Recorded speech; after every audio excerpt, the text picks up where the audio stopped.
سیرت النبی صلی اللہ علیہ وآلہ وسلم کا چھٹا لیکچر۔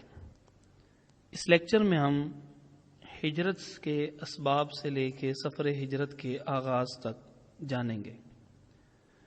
جیسا کہ پہلے یہ بات گزر چکی ہے کہ حج پر آنے والے افراد سے عموماً آپ صلی اللہ علیہ وآلہ وسلم نیناء میں جمرہ عقبہ کی طرف جو ایک گھاٹی تھی وہاں ملاقاتیں کرتے، اور جو افراد مسلمان ہو جاتے ان سے توحید اور نیک اعمال پر دوام اور بد اعمال سے اجتناب پر بیعت یعنی وعدہ لیتے۔ اس سلسلے کی باقاعدہ ابتدا نبوت کے 11ویں سال ہوئی۔ یہ وہ سال تھا جس کے ماہ شوال میں آپ صلی اللہ علیہ وسلم کی شادی عائشہ رضی اللہ عنہا سے ہوئی تھی۔ اسی سال ذو الحجہ کے مہینے میں جب مکہ سے قریباً 450 کلومیٹر دور کھجور کی بستی یثرب سے کچھ لوگ حج کرنے کے لیے آئے ہوئے تھے تو آپ صلی اللہ علیہ وسلم نے انہیں اسلام کی دعوت دی اور 6 افراد نے اسلام قبول بھی کر لیا۔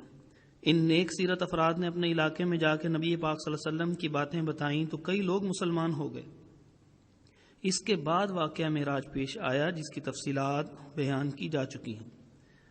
بیعت عقبہ اولی، ان لوگوں کی تبلیغ کا اثر یہ ہوا کہ اگلے سال یعنی نبوت کے 12ویں سال ذو الحجہ میں حج کے موقع پہ آپ صلی اللہ علیہ وسلم کے پاس مزید کچھ لوگوں نے آ کر بیعت کی۔ اس بار ان کی تعداد 12 تھی، 5 پرانے اور 7 نئے۔ چونکہ یہ بیعت جسے وعدہ بھی کہا جاتا ہے وہ مینا میں جمرہ عقبہ جسے حج کے دنوں میں کنکریاں ماری جاتی ہیں کہ قریب ایک گھاٹی میں لی گئی تھی، اس لیے اسے بیعت عقبہ اولی کہا جاتا ہے۔ بیعت عقبہ ثانیہ، ان لوگوں نے بھی واپس جا کر خوب محنت سے اسلام کی تبلیغ کی اور اس کا نتیجہ یہ نکلا کہ اگلے سال یعنی نبوت کے 13ویں سال وہاں سے 75 افراد جن میں 72 مرد اور 3 عورتیں شامل تھے نے آ کر اسی جگہ ذو الحجہ میں بیعت کی۔ اسی وجہ سے اسے بیعت عقبہ ثانیہ کہا جاتا ہے۔ ان لوگوں کو آپ صلی اللہ علیہ وسلم کی باتیں اتنی اچھی لگیں کہ انہوں نے آپ صلی اللہ علیہ وسلم کو مستقل طور پر اپنے علاقے میں آنے کی دعوت دے دی۔ یہ بہت ہی اہم اور حساس بات تھی کیونکہ جس علاقے میں آپ صلی اللہ علیہ وسلم کی پیدائش ہوئی، جہاں جوان ہوئے، شادیاں ہوئیں، اولادیں ہوئیں، رشتہ داریاں تھیں، اس علاقے کو آپ صلی اللہ علیہ وسلم نے اتنی تکلیفیں سہنے کے باوجود نہیں چھوڑا۔ اب چند افراد کے بلانے پر ہمیشہ کے لیے کیسے چھوڑ دیتے؟ جب انہوں نے اس بات کا وعدہ کیا کہ نمبر 1 ہر حال میں وہ بات سنیں گے، نمبر 2 تنگی اور خوشحالی میں مال خرچ کریں گے، نمبر 3 نیکی کا حکم دیں گے اور برائی سے روکیں گے، نمبر 4 اللہ کے راستے میں کسی ملامت کی پرواہ نہیں کریں گے، نمبر 5 اور جب آپ صلی اللہ علیہ وسلم ان کے پاس آ جائیں گے تو ان کی مدد کریں گے اور ایسے حفاظت کریں گے جیسے کہ اپنی اور اپنے بچوں کی کرتے ہیں۔ تو جب انہوں نے ان 5 باتوں کا وعدہ کر لیا تو آپ صلی اللہ علیہ وسلم نے انہیں جنت کی خوشخبری سنائی۔ یہی اس بیعت کی یعنی وعدے کی شقیں تھیں۔ اسباب ہجرت، قریش اب بہت ہی زیادہ تنگ پڑ چکے تھے، بات بات پر لڑتے جھگڑتے، مسلمان اس رویے سے بہت پریشان تھے۔ نبی کریم صلی اللہ علیہ وسلم نے انہیں مدینہ کی طرف ہجرت کی اجازت دے دی۔ بہت سے مسلمان ہجرت کر کے مدینہ جا چکے تھے۔ کفار اس بات پر بھی غصے میں تھے کہ ان کے ہاتھ سے مسلمان بچ بچ کر مدینہ جا رہے ہیں۔ آخر کار انہوں نے حضرت محمد صلی اللہ علیہ وسلم کو نعوذ باللہ راستے سے ہٹانے کا فیصلہ کر لیا۔ دوسرے لفظوں میں یوں کہیے کہ شہید کرنے کا منصوبہ بنایا۔ اس کام کے لیے انہوں نے چند نوجوانوں کو تیار کیا اور ایک رات آپ صلی اللہ علیہ وسلم کی گھر کا محاصرہ کر لیا۔ دوسری طرف ایسا آپ صلی اللہ علیہ وسلم کو آپ کے رب نے وحی کے ذریعے ان کے گندے منصوبے کی خبر دے دی۔ جس رات کفار نے آپ صلی اللہ علیہ وسلم کو شہید کرنے کے لیے گھر کے گرد گھیرا ڈالا ہوا تھا، اسی رات آپ صلی اللہ علیہ وسلم نے ہجرت کے لیے نکلنے سے پہلے حضرت علی رضی اللہ عنہ کو حکم دیا کہ کفار کی امانتیں ان کے مالکوں کو لوٹا دینا۔ اسلام میں امانت کی اہمیت، کوئی بندہ جب کوئی چیز کسی دوسرے کے پاس رکھواتا ہے اور طلب کرنے پر وہ اسی طرح واپس کر دی جاتی ہے تو اس عمل کو امانت کہا جاتا ہے، یعنی ایک بندے کے دوسرے بندے کے پاس چیز کو رکھوانا۔ اسلام میں امانت کی بہت ہی اہمیت بیان کی گئی ہے۔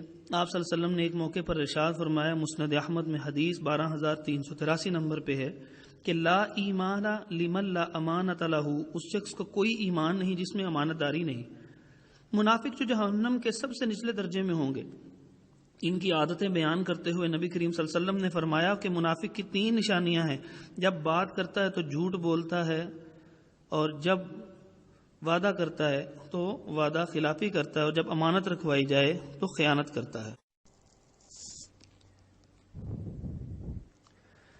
ہمارے یہاں کسی سے کوئی لڑائی جھگڑا ہو جائے اور اس کی کوئی چیز ہمارے پاس ہو تو سب سے پہلے ہم یہی کہتے ہیں ہمت ہے تو اب اپنی چیز لے کر دکھاؤ۔ قربان جائیں نبی پاک صلی اللہ علیہ وسلم پر، جنہوں نے قتل کرنے کے لیے باہر آنے والے افراد جو باہر کھڑے تھے، آپ صلی اللہ علیہ وسلم نے ان کی امانتیں بھی واپس کرنے کا حکم دے دیا۔ اللہ پاک ہمیں بھی اپنے نبی پاک صلی اللہ علیہ وسلم جیسی ہی عادتیں اپنانے کی توفیق عطا فرمائے، آمین۔ جب باہر نکلنے لگے تو اللہ پاک کے حکم سے ایک مٹھی ریت اور چھوٹی کنکریاں لے کر ان شہید کرنے آنے والے افراد کے سروں میں پھینکی، اور یہ آیت وَجَعَلْنَا مِن بَيْنِ أَيْدِيهِمْ سَدًّا وَمِن خَلْفِهِمْ سَدًّا فَأَغْشَيْنَاهُمْ فَهُمْ لَا يُبْصِرُونَ، سورۃ یاسین آیت نمبر 9۔ اور ہم نے ان کے آگے سے ایک دیوار کر دی اور ان کے پیچھے سے ایک دیوار، پھر ہم نے انہیں ڈھانپ دیا تو وہ نہیں دیکھتے۔ یہ آیت پڑھتے ہوئے ان کے سامنے سے نکل گئے اور اللہ پاک کے حکم سے انہیں آپ صلی اللہ علیہ وسلم نظر ہی نہ آئے۔ راستے میں حضرت ابو بکر صدیق رضی اللہ عنہ کو ساتھ لیا اور مدینے کی طرف چل پڑے۔ کفار کو جب پتہ چلا کہ نبی کریم صلی اللہ علیہ وسلم نکل گئے ہیں تو دانت پیسنے لگے، ہر طرف بندے دوڑائے۔ انہیں اندازہ تھا کہ آپ صلی اللہ علیہ وسلم مدینے کی طرف ہی ہجرت کریں گے، لہذا مدینہ جانے والے تمام راستوں پر 3 دن تک آپ صلی اللہ علیہ وسلم کو ڈھونڈتے رہے۔ آپ صلی اللہ علیہ وسلم انہیں ملتے کیسے؟ آپ صلی اللہ علیہ وسلم تو مدینے کی طرف جانے والے راستے پر جانے کی بجائے پہلے بالکل الٹی طرف ایک پہاڑی کے غار جسے غار ثور کہا جاتا تھا میں 3 دن میں رہے۔ جب وہ ڈھونڈ کر تھک گئے تو ان میں سے چند افراد اس پہاڑی پر بھی چڑھے کہ شاید آپ صلی اللہ علیہ وسلم نظر آ جائیں۔ جب وہ غار کے قریب پہنچے تو ابو بکر صدیق رضی اللہ عنہ پریشان ہوئے کہ کہیں ان کی نظر آپ صلی اللہ علیہ وسلم پر نہ پڑ جائے، تو آپ صلی اللہ علیہ وسلم نے فرمایا لا تحزن ان اللہ معنا، گھبرانا نہیں، بلا شبہ اللہ ہمارے ساتھ ہے۔ اللہ پاک ہمیں بھی ایسا ہی ایمان اور توکل نصیب فرمائے کہ ہم بھی ہر وقت اس خیال میں رہیں کہ اللہ پاک ہمیں دیکھ رہا ہے اور ہماری باتیں سن رہا ہے۔ جب وہ ناکام ہو گئے تو واپس گھروں کو چلے گئے، لوگوں کو لالچ دینے لگے کہ اگر کوئی حضرت محمد صلی اللہ علیہ وسلم کے متعلق بتائے گا تو اسے بہت زیادہ انعام دیا جائے گا۔ کئی لوگوں نے اس لالچ میں کئی دن آپ صلی اللہ علیہ وسلم کی تلاش جاری رکھی، مگر جس کی حفاظت اللہ پاک کرے اسے کوئی بھی تکلیف نہیں آ سکتی۔ سوالات: بیعت کسے کہتے ہیں؟ عائشہ رضی اللہ عنہا سے شادی کب ہوئی؟ بیعت عقبہ کو بیعت عقبہ کیوں کہا جاتا ہے؟ دوسری بیعت میں کتنے افراد شریک ہوئے؟ مسلمان ہونے والوں نے کن باتوں کا وعدہ کیا؟ آپ صلی اللہ علیہ وسلم نے اپنی مٹھی میں کیا بھر کر کافروں پر پھینکا؟ غار ثور سے مدینہ تک سفر کی کہانی۔ دلچسپ و عجیب واقعات۔ نبوت کے 14ویں سال کا آغاز ہو چکا تھا۔ سفر کے مہینے کے آخری ایام یعنی 27 تاریخ کی بات ہے کہ جب آپ صلی اللہ علیہ وسلم اپنے پیارے دوست ابو بکر صدیق رضی اللہ عنہ کے ساتھ مدینہ کی طرف ہجرت کے لیے مکے سے مدینہ کے مخالف سمت چلے، اور ایک غار جسے غار ثور کہتے ہیں اس میں جمعہ، ہفتہ اور اتوار کا دن رہے۔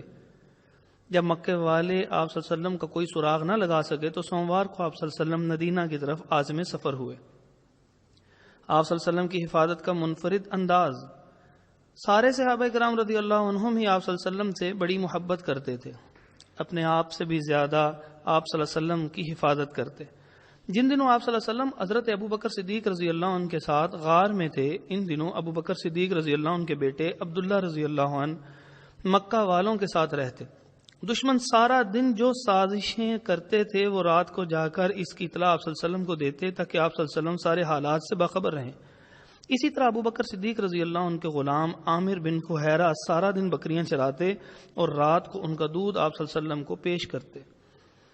4 افراد کا قافلہ۔ 3 دن بعد سفر کا مہینہ ختم ہو گیا۔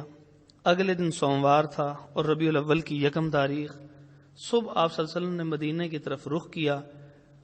ان دنوں سڑکیں نہیں بنی ہوئی ہوتی تھی، لہذا پہاڑوں اور وادیوں سے گزرنے کے لیے محفوظ راستے وہاں پر کثرت سے سفر کرنے والے افراد ہی جان سکتے تھے، لہذا ایک ایسا ہی ماہر گائیڈ جس کا نام عبداللہ بن اریقت تھا اسے ساتھ لیا۔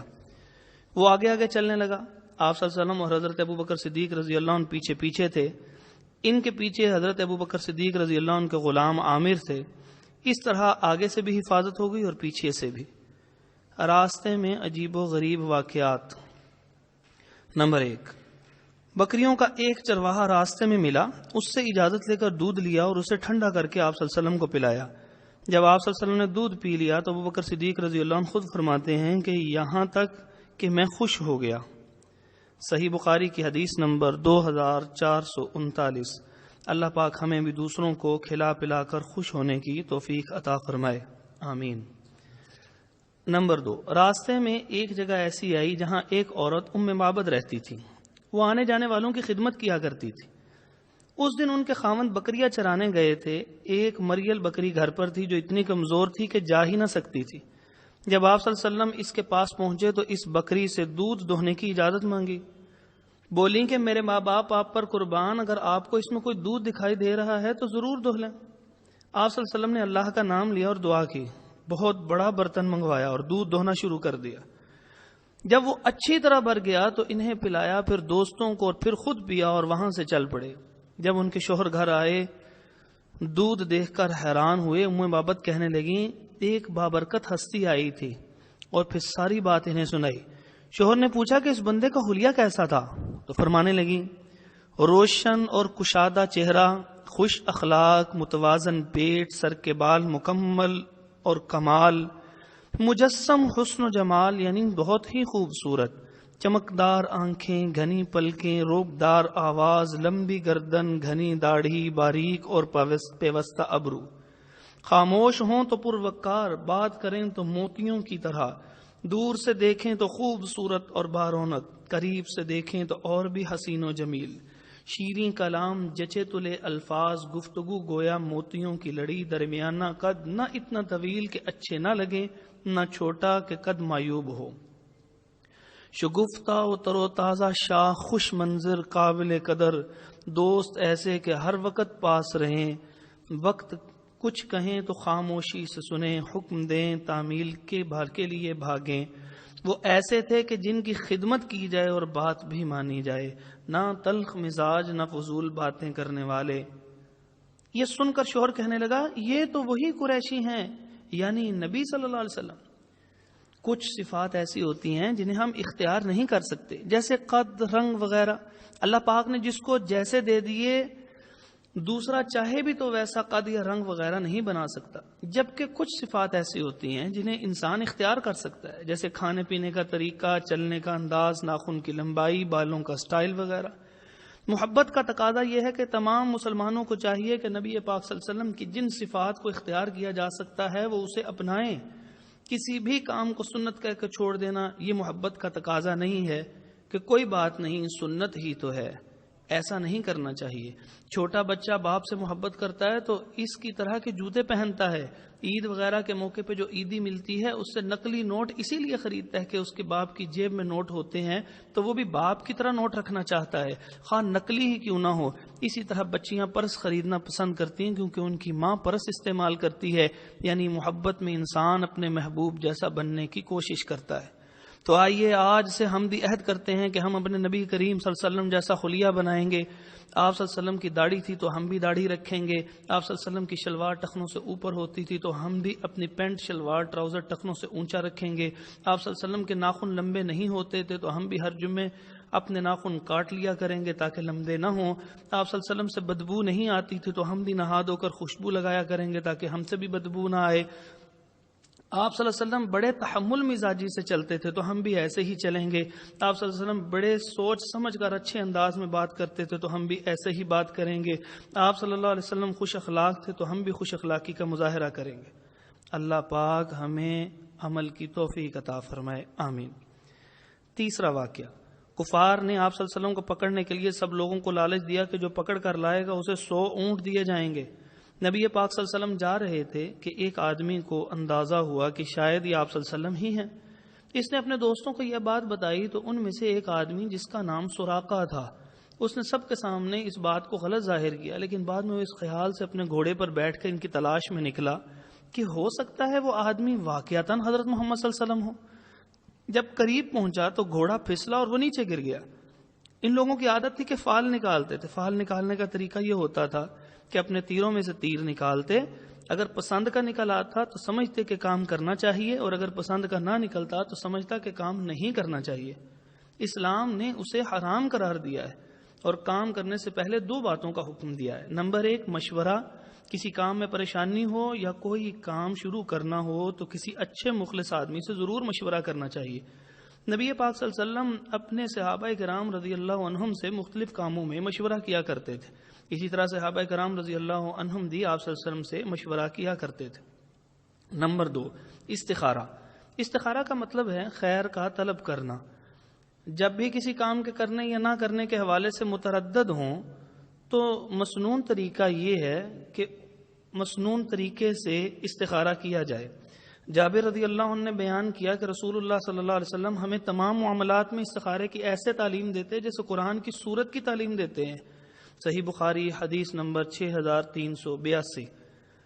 اس کا طریقہ یہ ہے کہ ممنوع اوقات یعنی طلوع، زوال اور غروب کے علاوہ 2 رکعت نفل پڑھیں اور پھر یہ دعا مانگے: اللہم انی استخیرک بعلمک واستقدرک بقدرتک واسألک من فضلک العظیم فإنک تقدر ولا اقدر وتعلم ولا اعلم وأنت علام الغيوب اللهم إن كنت تعلم أن هذا الأمر خير لي في ديني ومعاشي وعاقبة أمري فاقدره لي ويسره لي ثم بارك لي فيه اللهم إن كنت تعلم أن هذا الأمر شر لي في ديني ومعاشي وعاقبة أمري فاصرفه عني واصرفني عنه واقدر لي الخير حيث كان ثم ارضني به۔ اے اللہ میں بھلائی مانگتا ہوں تیری بھلائی سے، تو علم والا ہے، مجھے علم نہیں، اور تو تمام پوشیدہ باتوں کو جاننے والا ہے۔ اے اللہ اگر تو جانتا ہے کہ یہ کام میرے لیے بہتر ہے میرے دین کے اعتبار سے، میری معاش اور میرے انجام کے اعتبار سے، تو اسے میرے لیے میرے مقدر میں کر دے اور اسے میرے لیے آسان کر دے اور اس میں میرے لیے برکت ڈال دے۔ اے اللہ اگر تو جانتا ہے یہ کام میرے لیے برا ہے، میرے دین کے لیے، میرے معاش کے لیے اور میرے انجام کار کے لیے، تو اسے مجھ سے پھیر دے اور مجھے اس سے پھیر دے اور میرے لیے بھلائی مقدر کر دے جہاں کہیں بھی وہ ہو، اور پھر مجھے اس سے مطمئن کر دے۔ یہ دعائے استخارہ ہے۔ اس کے ترجمے پر غور کرتے ہوئے اخلاص سے پڑھیں، نتیجہ اللہ پر چھوڑ دیں۔ یقین رکھیں اگر وہ کام آپ کے لیے بہتر ہوگا تو ہو جائے گا، ورنہ اللہ پاک بہتر اور مفید کام کی طرف راہ آسان کر دیں گے۔ ترجمے پر غور کریں تو اندازہ ہو جائے گا کہ استخارے کی دعا متکلم یعنی دعا کرنے والے کے لیے ہے۔ الفاظ یہ ہیں: خیر لی، میرے لیے بہتر ہے تو میرے مقدر میں کر دے۔ غور کریں جو لوگ دوسروں سے رشتہ کروانے کا استخارہ کرواتے ہیں تو بابا جی استخارے والے اپنے لیے دعا کر رہے ہیں، اللہ اگر یہ رشتہ میرے لیے بہتر ہے تو میرے مقدر میں کر دے، حالانکہ وہ اپنے لیے دعا مانگ رہا ہے اور پھر صبح اٹھ کے یہ دوسروں کو بتا رہا ہے کہ آپ کے لیے یہ استخارہ بہتر ہے۔ تو یہ تو بالکل بات غلط ہے۔ رات سونے سے پہلے ہی استخارہ کرنا لازم نہیں ہے، اور پھر یہ سمجھنا کہ استخارہ کر کے سوئیں گے تو خواب آئے گا جس میں اشارہ ہوگا کہ یہ کام کرنا چاہیے یا نہیں، یہ بھی درست نہیں۔